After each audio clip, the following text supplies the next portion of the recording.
journalist sa PTV, isang government network, isang misyonaryo, nagtapos ng political science, major in governance.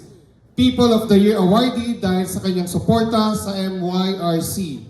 Isang ina at direktor ng kababaihan ng Maynila. Ang liwanag ng Maynila sa kanyang talino at ganda. Siguradong mapapangichika, Vice Mayor Chi Atienza.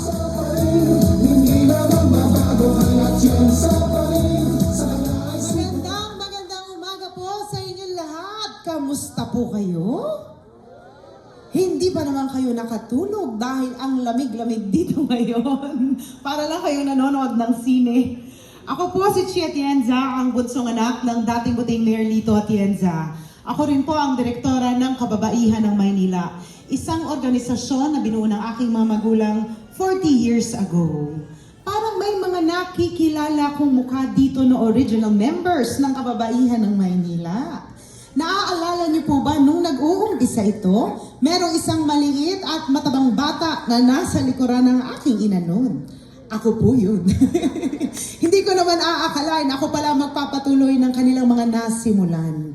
At kagaya rin po ng aking kapatid na si Kuya Kim. Kilala niyo po yun? Tayo-tayo lang naman, hindi ko po kayo isusumbong. Sino ang mas pogi? Si Kuya Kim o si Ali?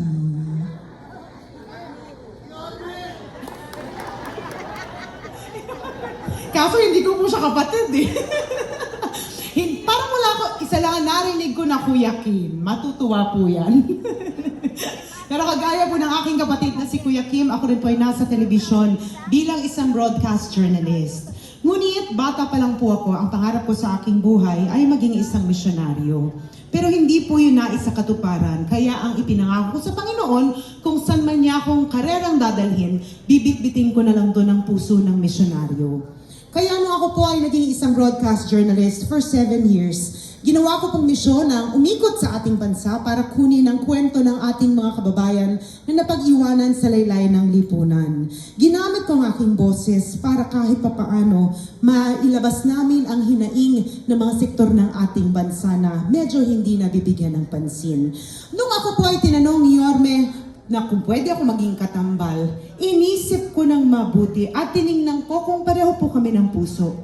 Dahil bilang isang broadcast journalist, meron po akong mga sektor ng lipunan na tinayuan. Pero bago yun, alam ko, dito sa inyong distrito, ang tawag nyo sa aking ama ay Bulaklaki. Tama po ba ako? Naaalala niyo po ba, mahilig ang aking ama sa floral polo? May ikikwento ako. Ako po ang bunso sa 6 na magkakapatid. At alam po ng buong pamilya ko, lalo't lalo na ng aking mga kapatid, na pag ako ay tumayo sa isang bagay, kahit mapagkampi-kampihan nila akong lahat, hindi po ako natitinan. Nung nalaman po nila na ako ang magiging katambal ni Yorme, pinagplanuhan po nila ako. Nalaman ko na ipapasuot daw po sa akin ang polo shirt ng aking ama. Ang sabi nila dahil dati daw sinuot yun ni Ali, na pag naglalakad si Ali sa kalsada, akala nyo bumata si Lito Atienza. Kaya sabi ko, ngayon gagawin nyo namang babae, si Lito Atienza. Na-nervyos ako dahil baka itulak nila sa akin ang kagustuhan nila. Kaya inunahan ko sila. Kinabukasan, may malaking bulaklak na po ang aking likuran. Di napagbigyan ko na sila pero nasunod pa rin ang aking kagustuhan. Kaya po makulay na bulaklak ang aking napili dahil naniniwala po ako sa pagiging inklusibo. Di ba ang sabi ng Panginoon, lahat tayo pantay-pantay sa Kanya? Tama po ba ako? Ngunit kung meron man akong isang realidad na nakita sa aking trabaho, hindi po patas ang panlaban ng lahat. Dahil meron po mga sektor pa rin na napag-iiwanan at dahil doon, sila po ang aking tinayuan. Ang unang sektor na ito ay ang mga senior citizens. Itaas po ang kamay ng mga senior citizens dito ngayon. Akala ko kanina pagdungaw ko dito, puro mga teenagers lamang kayo. Pero alam niyo po, naniniwala ako na kung hindi niyo kami minahal at inalagaan nung kami bata pa, lahat po kami wala dito ngayon. Kaya ngayong nagbaliktad na ang mundo, kami naman ang malakas, kami naman dapat ang mag-alaga at magtanggol sa inyo. Tinignan ko pa mga ginawa ni Yorme nung siya ay alkalde ng Maynila. Tinignan ko kung minahal at inalagaan niya kayo. Ngunit ang napansin ko, paglibot namin dito sa inyong distrito, mahal na mahal niyo si Yorme. Tama po ba ako? Ngayon lang po ako nakakita, Nay, ng isang senior citizen na naka-wheelchair ng 10 taon. Hindi naglalakad. At nang makita kami ni Yorme, biglang tumayo at tumalon at sumigaw ng, "Bumalik ka na!" At nalaman ko rin po, kayo pala mismo ang nagtatanggol kay Yorme tuwing merong paratang na binabato sa kanya mula sa kabilang kampo. Kaya sabi ko kay Yorme, bakit mamahal na mahal ka ng mga lolo at lola? Ang sagot po niya sa akin, dahil nung siya daw po ay alkalde ng Maynila, alagang parlor daw po kayo sa kanya. Spoiled daw kayo. Naaalala niyo po ba, nung panahon na alkalde ng Maynila si Yorme, kumakatok ang gatas na ensure sa inyong mga bahay? Ngunit nalaman namin na ang gatas na ensure na palitan daw ng stick. Oh.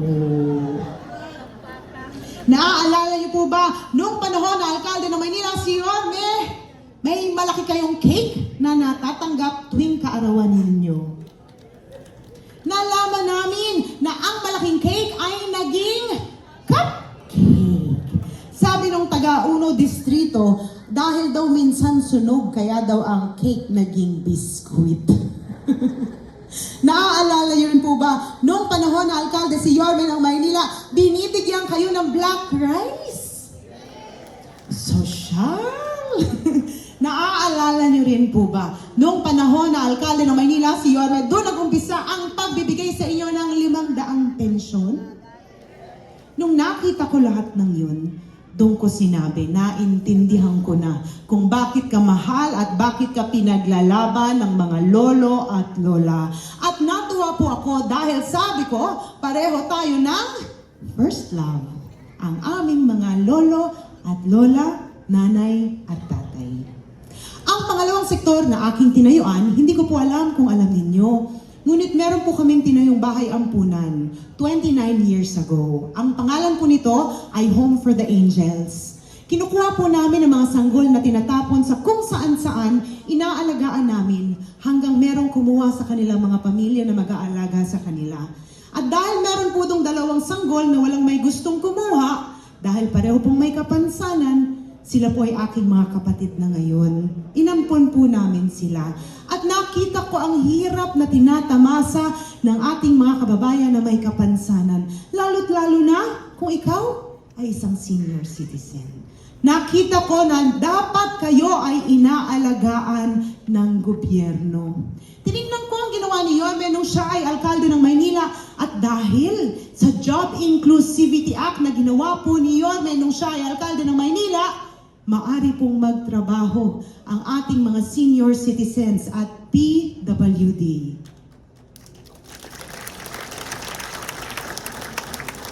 Ang sabi ko, hindi naman porket kayo ay senior citizen o PWD, hindi nyo na kailangan magpaayos ng kilay.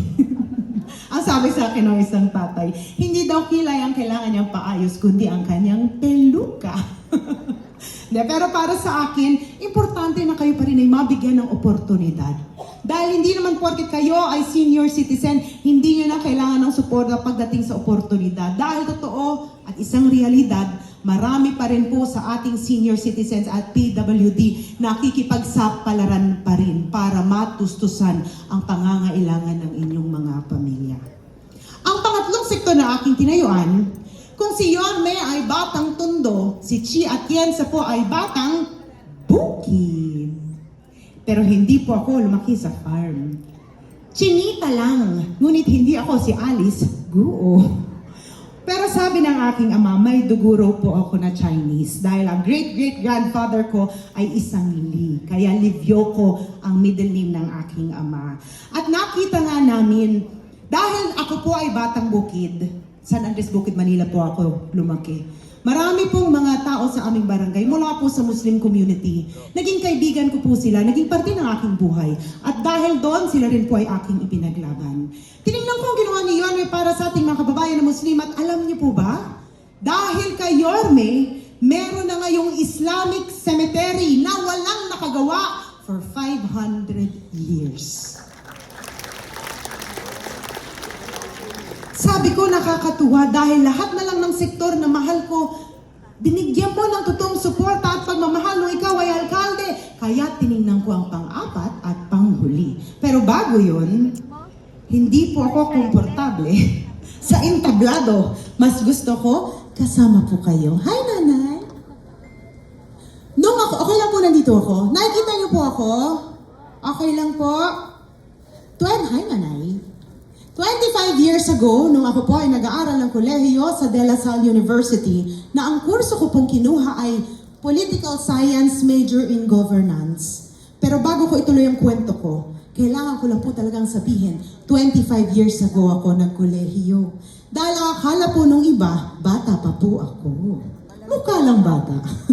Pero 43 years old na po si Chia Tienza. May 3 na po akong anak at halos 20 taon na po akong may asawa. Tay, hindi na po ako dalaga. Dalang-dala na po ako. Pero babalik ko ang kwento ko. Noong ako po ay nag-aaral ng kolehiyo, panahon ng aking ama ay alkalde ng Maynila, ang sinabi niya sa akin, hindi na raw niya ako susuportahan, kaya kailangan ko daw maghanap ng trabaho. Alam niyo naman gaano kamahal ang tuition fee sa La Salle, kaya ako po ay naghanap ng trabaho at buti na lang na-discover po ako ng ABS-CBN. Kilala niyo po si Heart Evangelista? Kasabayan ko po si Heart, ngunit si Heart sumikat. Si Chia Tienza hindi po sumikat.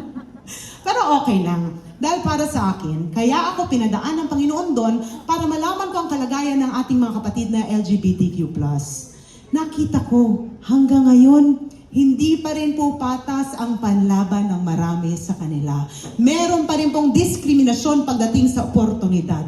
At dahil doon, sila rin po ay aking tinayuan at ipinaglaban na sila ay mapakinggan ng gobyerno. Tinignan ko po ang ginawa ni Yorme nung siya ay alkalde ng Maynila at nakita ko. Pati po ang mga LGBTQ+ community, minahal at inalagaan niya. May grupo nga po siyang Bekshis of Manila. Kaya sabi ko, lahat na lang ng mahal ko, inalagaan mo at sinuportahan mo nung ikaw ay alkalde ng Maynila. Kaya naisip ko, nahanap ko na yata ang soulmate ko sa public service. Kaya binigay ko ang aking matamis na oo. Pero sabi ko, bago ako tuloy-tuluyang pumayag sa'yo, kailangan sagutin mo muna ang katanungan ko. Sabi ko, sa lahat-lahat ng pwede mong piniling vice-alkalde, ang dami pong may gustong maging vice-alkalde ni Yorme, ang dami pong nag-a-apply. Pakiramdam ko nga, kahit na sinong tanungin ko ngayon dito, papayag maging vice-alkalde ni Yorme. Hi, Tay. Pag po ba tinanong kayo ni Yorme kung pwede kayo maging vice-alkalde, papayag po ba kayo? Opo. Tingnan niyo si tatay, ang bilis, hindi na nag-isip. Hindi man lang pumikit. Pero ako po tinanong ko, sabi ko, bakit ba ako pinili mo? Ang sagot po niya, dahil unang-una, kilala kita, bata ka pa lang. Nakapagtapos ka ng Political Science major in Governance. Panahon ng iyong ama ay alkalde ng Maynila. Maaari ka namang pumasok sa mundo ng politika, totoo naman po yun, pwede naman po talaga. Pero, ikaw ay naging isang misyonaryo. Nung ikaw ay bata pa, isinigaw mo ang boses ng mga kabataang Manilenyo. Nung ikaw ay naging ina, isinigaw mo ang boses ng mga ina. At nung ikaw ay naging isang broadcast journalist, isinigaw mo ang boses ng ating mga kababayan na napag-iwanan sa laylayan ng lipunan. At dahil doon, sabi niya, Yan ang rason kung bakit ikaw ang pinili ko. Dahil ang gusto kong kasama ay isang tao na marunong makinig at marunong ipaglaban ang boses ng mga Manilenyo. At dahil ako rin po ang direktora ng Kababaihan ng Maynila, alam po yan ng mga original members natin. For 40 years, isinusulong po natin ang livelihood training para sa mga Manilenyo na gustong tumayo sa kanilang mga paa. Ang akin lang naman, pag naglalakad kami sa inyong distrito, at nakikita ko ang aking mga mahal na lolo at lola, na hanggang sa inyong edad, hinahayaan nyo pa rin maluto ang inyong mga katawan sa ilalim ng araw at ng ulan, araw-araw, para lang matustusan ang pangangailangan ng inyong mga pamilya. Dapat kayo ay minamahal, inaalagaan, at kahit kailanman, hindi kayo dapat sinasaktan. At ang ating mga kababayan na nawalan na ng pag-asa sa buhay dahil sa hirap na tinamasa, dapat bumalik muli ang pag-asa sa inyong mga puso sa pamamagitan ng livelihood. Dahil naniniwala po ako na ang dignidad ng bawat Manilenyo ay babalik kung lahat po tayo ay marunong tumayo sa ating mga paa. At nung sinabi po sa akin ni Yorme na susuportahan niya ang livelihood dito sa Maynila, ang sinabi ko po sa kanya, ipaglalaban kita hanggang sa dulo ng mundo dahil naniniwala ako na ikaw ang karapat-dapat na alkalde dito sa lungsod ng Maynila. Alam niyo po, sa 6 na distrito na aming nilalapagan, iisa lamang ang isinisigaw ninyong lahat. Ano nga po yun? Bumalik ka na. Bago yun.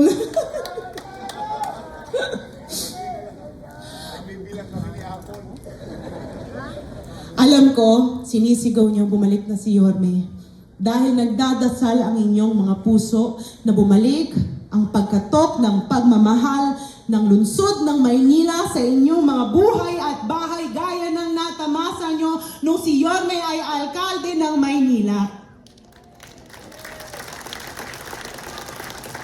Alam ko na naramdaman nyo ang totoong suporta at kalinga mula sa administrasyon ni Yorme. Alam ko rin na sa maraming mga iba't ibang alkalde na nakilala nyo, nakita nyo, na si Yorme ang isa sa pinakamagaling na naging alkalde natin dito sa ating lungsod. Huwag po kayong mag-alala dahil babalik na po si Yorme Isko Moreno Tumagroso. Ngunit kung maaari, sana isama niyo rin po si Chi Atienza.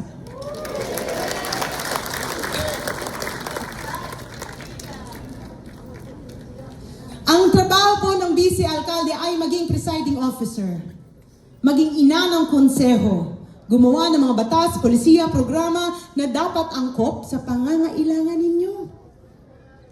Kaya kung kayo po ay maghahanap ng vice alkalde, kailangan maghanap kayo ng isang tao na sensitibo at nakikinig sa mga pangangailangan nyo.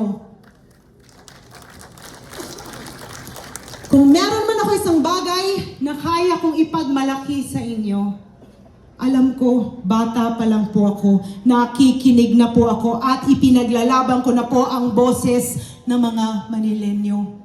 Kanina inilahad ko mga sektor ng lipunan na aking tinayuan kahit wala pa po akong naging posisyon. Then aming mga lolo at lola, makakaasa po kayo balang araw, hindi na po kayo iiyak dahil kayo po ang aming magiging prioridad at sisiguraduhin namin na ibabalik namin ang lahat ng mga programa at polisiya na minahal nyo nung si Yorme ay alkalde ng Maynila. Bata pa lang po ako. Alam ko, ako po ang hinubog ng aking ama, ng Panginoon, at ng pagkakataon para ipagpatuloy ang kanyang nasimulan dito sa ating mahal na lungsod. Siya po ay naging vice-alkalde ng 2 termino At tinuruan po niya ako kung paano maging isang mabisa, magaling, at isang vice-alkalde na may integridad na susuporta sa kanyang alkalde. Makakaasa po kayo, aming mga mahal na lolo at lola, nanay at tatay. Balang araw, kung ako po ang isama niyo kay Yorme, susuportahan ko po ng buong buo si Yorme Isko Moreno Dumagroso.